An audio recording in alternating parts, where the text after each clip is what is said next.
Aria est arrivée au comportement nerveux. Aria est arrivée au comportement nerveux au Radley.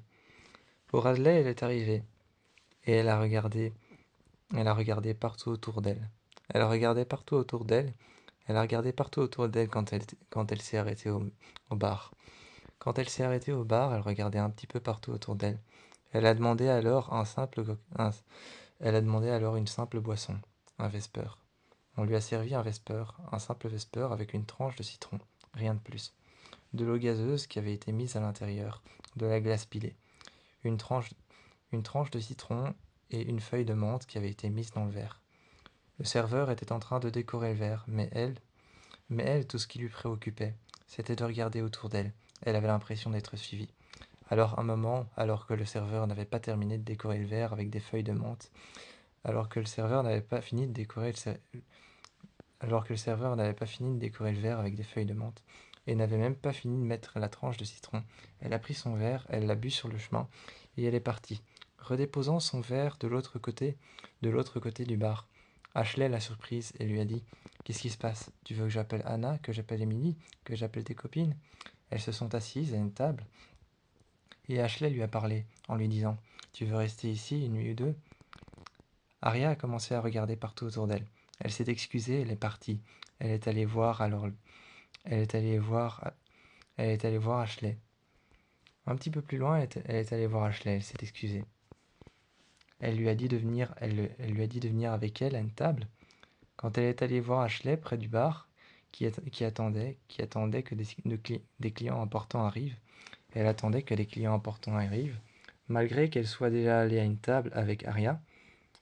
Malgré qu'elle soit déjà allée à une table avec Aria, elle attendait, elle s'était levée juste avant, bien avant elle s'était levée, pour attendre des clients à un bar, des clients qui lui avaient été fortement recommandés.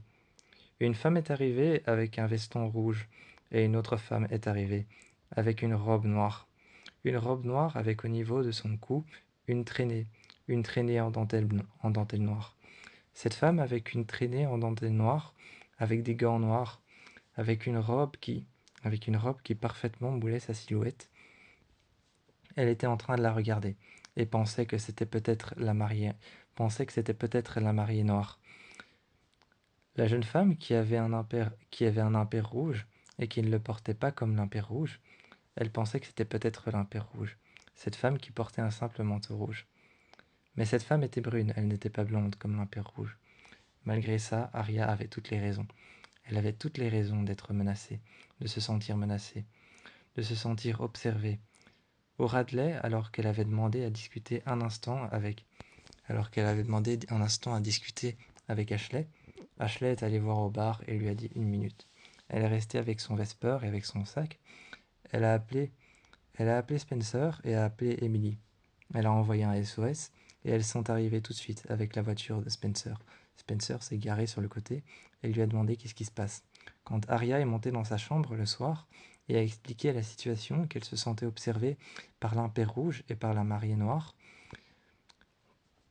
quand elle leur a expliqué la situation, elles ont pris un verre ensemble, elles ont bu un verre ensemble et ont commencé à parler de la mariée noire et de l'impair rouge. De quand est-ce que c'était la dernière fois qu'elle l'avait vue? Au chalet, au chalet de Mona. C'était là la dernière fois qu'il l'avait vue. Et que l'impair rouge, c'était Allison ou alors Sarah Harvey. Ensuite, la mariée noire, la dernière fois qu'elles l'ont vue, c'était forcément un enterrement. Mais lequel? Pour qui? Ça, elle ne le savait plus. Quand Aria est montée dans sa chambre, l'attendant sur une chaise alors que la chambre était totalement éclairée, c'était Sarah Harvey qui portait l'impair rouge. Elle l'attendait sur une chaise avec un gant noir d'un seul côté à la main. Elle avait un couteau qu'elle avait sorti de derrière. Elle. Elle a commencé à lui dire chut en mettant le couteau et la lame sur sa bouche. En mettant le couteau et la lame sur sa bouche du côté qui n'était pas coupant. Elle l'a regardé et lui a dit. Elle a fermé la porte. Elle est allée devant la porte, a fermé la porte et a menacé Aria. Elle a menacé Aria d'avoir tout dit, d'avoir tout révélé à la police pour ce qui s'était passé dans le silo, pour ce qui lui était arrivé, pendant plus longtemps que ça, pour ce qui lui était arrivé comme eux, pendant plus longtemps qu'eux, à l'intérieur du silo. Elle a menacé, Elle a menacé Arya d'avoir tout répété et que tout était de sa faute. Depuis, depuis ce qui s'était passé au stylo, que tout était de sa faute. Arya se reculait vers le côté. Sarah la regardait. Elle était en train de la menacer avec son couteau, pensant qu'elle était en train de gagner la partie. Arya s'est reculée sur le côté, mais près de la cuisinière, près d'une petite cuisinière qu'il y avait dans l'une des chambres. Elle a saisi un couteau sur le porte-couteau, et elles ont commencé à se battre à main nue. Sarah en est venue aux mains. Arya en est venue aux mains et l'a tenue au sol. Elle a tenu Sarah au sol, enfonçant le couteau simplement dans son épaule, retirant le couteau de sa main, retirant le couteau de son épaule. Elle s'est assise juste à côté d'elle, les jambes croisées, et lui a dit « Tu sais, maintenant que t'as été poignardée, tu savais qu'on n'avait que 4 litres ou 5 litres de sang dans notre corps? C'est incroyable. » Et elle faisait durer ses paroles, en regardant Sarah Harvey, qui était en train de suffoquer et de se noyer dans son propre sang, dans sa bouche. En lui disant « Tu savais qu'on n'avait que 5 litres de sang? C'est incroyable. Et que notre cœur peut projeter du sang jusqu'à 9 mètres de haut. T'imagines 9 mètres de haut, c'est presque la taille de la chambre. »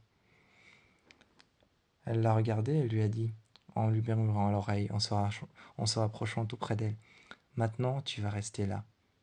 Et en 2 minutes, tu verras. Tu te videras de ton sang. Tu seras morte. En 2 minutes. Après, tu sentiras plus tes jambes, puis tes bras. Ta vue deviendra floue. Ensuite, ce sera autour de ton ouïe. Tu n'entendras plus rien. Et puis là, t'auras perdu connaissance. Et juste après, c'est la mort fatale.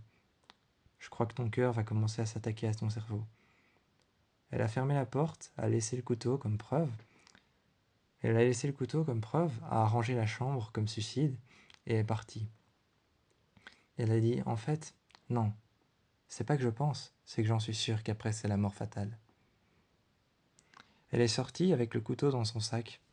Elle est partie, s'en est allée et a demandé à Spencer et Emily qui étaient en train de parler de l'Impair Rouge et de la Mariée Noire, en disant qu'il était temps d'y aller.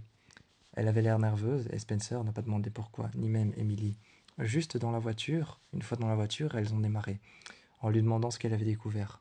Elle a sorti le couteau. Et lui a dit « J'ai rien découvert du tout. J'ai dû me battre en duel à main nue. » Emily a demandé avec qui. Arya a regardé Emily et a dit « Avec ta charmante ex-copine, Sarah Harvey. Mais maintenant ça va, elle est morte, hein, je lui ai fait la peau. » Emily a regardé Arya. Arya était toute calme, mais malgré ça quand même un peu choquée. Quand elles ont conduit, Spencer a demandé à Arya et à Emily « Je vous emmène où? Chez moi? Chez Anna? On va quelque part ?» Et elles ont finalement pris un hôtel sur le bord de la route, le Lost Wood.